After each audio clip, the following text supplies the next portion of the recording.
Today, we're jumping into one of the oldest stories in the entire Bible. It's a really powerful, though brief narrative about two brothers, two very different offerings, and one tragic outcome. We're going to be exploring the story of Abel.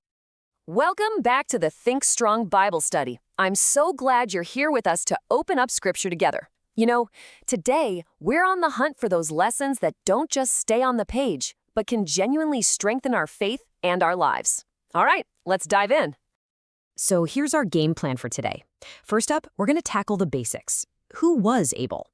Then we'll get right into the heart of the story, that pivotal moment with the two offerings. From there, we'll try to piece together a portrait of his character, see what his lasting legacy is all about, and then, to wrap it all up, we'll have some time for you to do your own personal reflection. All right, so let's start at the very beginning. Who exactly was this person, this figure living at the absolute dawn of human history? All the info for our study today is pulled from this really helpful mind map. It pretty much lays out everything you need to know, from his family background all the way to the core of his story and why it still matters today. We're going to use this as our guide to really unpack the narrative. Okay, let's get the key facts down. So Abel was the second son of Adam and Eve, which made him Cain's younger brother. And his job is actually super important to the story. He was the very first shepherd mentioned in the Bible. This little detail really sets the stage for everything that's about to happen. And this brings us right to the central event of Abel's life. It's a defining moment for sure. And it really digs into these huge themes of worship, jealousy, and what it means to be righteous. You can really see the story unfold in 4 clear and, honestly, tragic steps. It all starts simply enough. Both brothers bring an offering to God. Abel brings one from his flock, and Cain brings some of his crops. But then things take a turn. God accepts Abel's offering, but he rejects Cain's. And that rejection, it fuels a terrible response that leads to the final awful act. Cain, just consumed by envy, murders his brother. It's a stark and incredibly powerful sequence of events. So you have to ask, what was the real difference here? The text hints that it wasn't about what they brought, flock versus crops, but it was all about the how.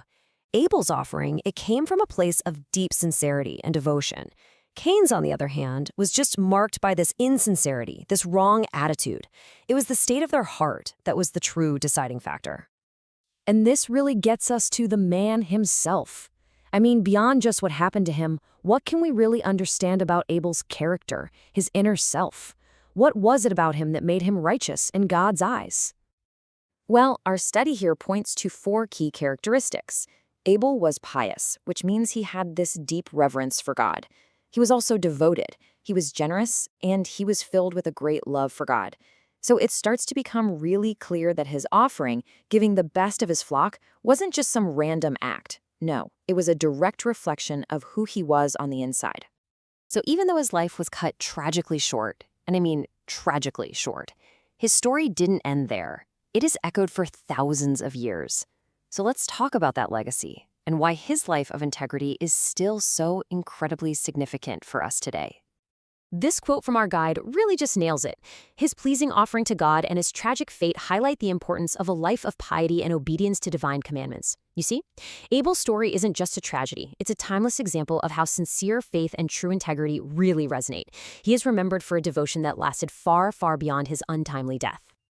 Okay, so as we start to wrap up, we get to what I think is the most important part of any study like this. It's time to make it personal. It's time to move from just learning about Abel to learning from Abel. So I want to leave you with these 2 questions to just kind of carry with you. First, as you think back on his story, his character, what's the one detail or idea that really sticks out to you the most? Is it his devotion, that stark contrast with his brother? Maybe it's the whole principle of sincere worship. And then the second question, and this is the real challenge, how can you take that one lesson and apply it to your own life this week? Thanks so much for joining our study today.